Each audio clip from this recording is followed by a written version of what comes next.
ทรัพย์ในดินสินในน้ำแผ่นดินที่ดินป่าดงพงไผ่ไม้บ่อเล็กบ่อบัวบ่อต่างๆทุกอย่างเป็นของประชาชนลาวทั้งสัตว์ขายได้แล้วก็ต้องปั้นกันหรือสั่งเงินหมอให้หักใส่ประชาชนอันนี้เจ้านายมันไปขายดินมันขายสัตว์ขายประชาชนขายแผ่นดินอันนี้มันส่วนที่สุดเลย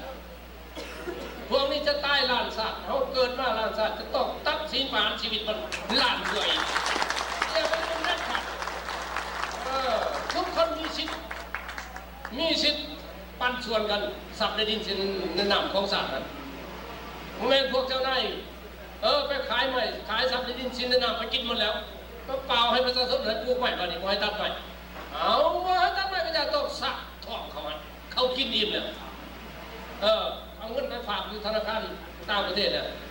สะท่องก่อนจัดการก่อนโมปันเมื่อไรอันนี้บาปเก้าเขาสั่งแล้วต้องได้รับกรรมเห็นบอกสั่งกรรมได้ไว้ต้องได้รับผลของกรรมชั่วกรรมนั้นเห็นบอกสร้างความชั่วก็ต้องได้รับโทษเป็นสัตว์ให้พวกท่านเข้าใจเพราะแม่จะละโทษให้เขาก็ได้เลย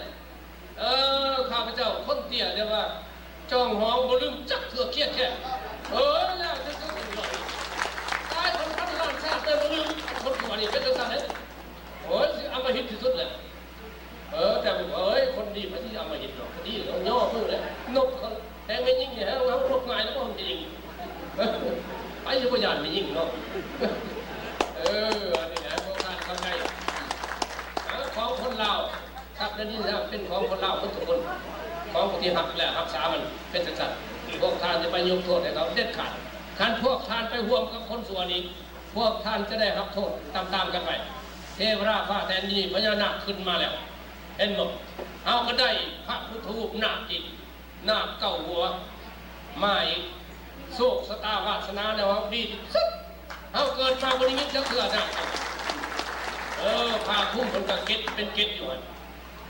สุดโทษถนัดเลยพญานาคราชขึ้นข้องแล้วก้อนเรียนจันสมัยเก่าห้อยปีก่อนอันนี้เพิ่งได้พระพุทธรูปพวกนี้แปลว่าบุญวาสนาโชคชะตาของศาสนาพุทธเขานี้ยังมีอยู่และนำมาจนหอดเอาพระองค์นี้ครับพระพุทธรูปนอกจากองค์นี้แล้ว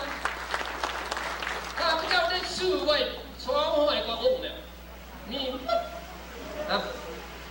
รักษาความลับญาติพวกท่านญาติเราก็เลยเสื่อมไปข้าพเจ้าก็เห็นแก่ตัวเลยอยู่เป็นสังเกต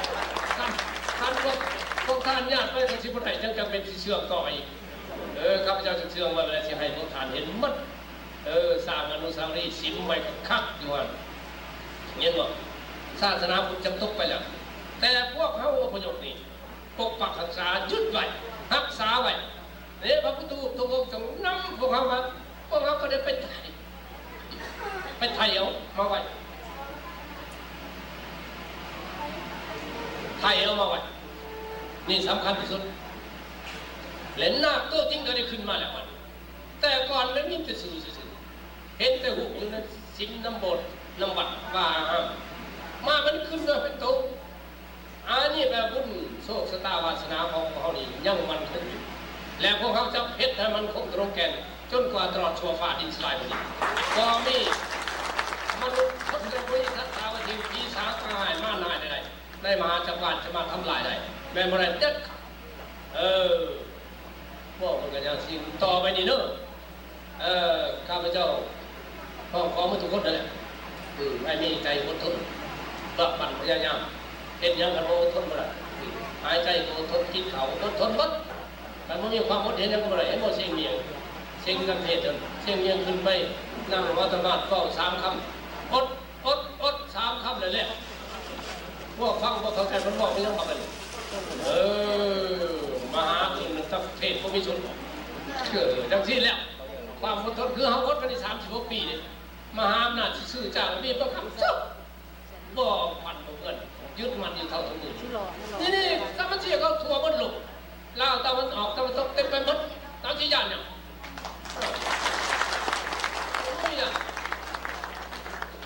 เอ็นว่ามีอยู่ลาวตะวันตกบอกเลยให้ประธานกองแรกไปไว้เดี๋ยวแม่ดีเนี่ยคนกำลังตื่นตัวลาวตะวันตก60 ล้านกำลังตื่นตัวไปไว้เดี๋ยวนึงเขาจะลืมมันจะจืดจางไปหมดแหละพระพุทธก็เลยตอบว่า คอยเห็นมานี่ท่านก็ห้อย60สร้างจิตใจ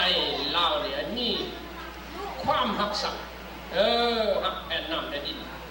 หักปั๊บสับในดินเสียเรื่องวัดทำประเพณีของเราเขาสร้างกันนี้36 ปีดังทั่วไปปั๊บตะวันออกตะวันตกสนั่นพันพื้นคนงามความนี้ความไว้นี่ไว้ที่สุดเลยโดยบ่มีอย่างมีแต่มือครับตีนกับมือบ่มีอย่างบ่มีสัตว์สมบัติของเขาบ่มีไฟซอยเหลือไว้ที่สุดแหละอันพวกเจ้าเป็นที่คอยเสียมัน3-400 ปีพวกเจ้าเห็นที่สักเห็นบอกมันต่างกันเนี่ยอันนี้แล้วให้ทุกคนเข้าใจไว้แล้วนี่อยากให้ไว้ก็ต้องเห็นแล้วกันอีกแผ่นดินลาวอยู่บนนั้นเป็นของคนลาวทุกคนของผู้ที่หักและรักษามันโมแมนของว่าสิบ่ได้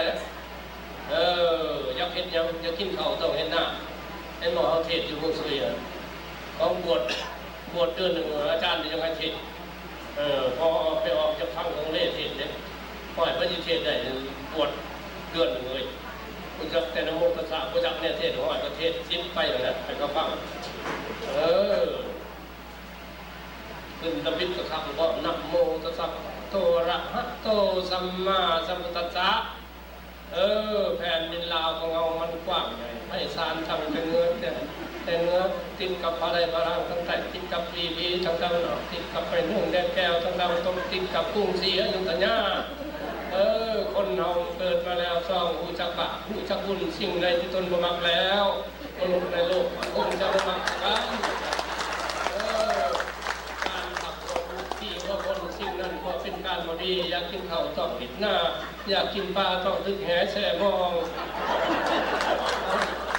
คนเข้ามันก็เข้าใจเลยคนเข้าก็เข้าใจบอกไปผมว่าเรื่องสิ่งดีๆประชาชนต้องช่วยฟังเพราะอาจารย์ประเทศเข้าใจง่ายอาจารย์บางคนเอาภาษาบาลีก็มาเข้าใจมันก็พูดแล้วทองไว้แช่พอดวิ่งบอลเลยให้พวกท่านมีจิตใจมั่นมั่นเลยความอดทนความที่จะเสียสละวันไหนความพยายามวันไหนใช้ชนะอยู่วันนั้นแน่นอนข้าพเจ้าทำประกัน1,000,000,000%ที่ได้ใช้ชนะแล้วก็มีใครจะให้พวกท่านมีโชคมีลาภได้ดังนั้นรับพัฒนามีอายุวันโนสุขังพลังAudio Jungle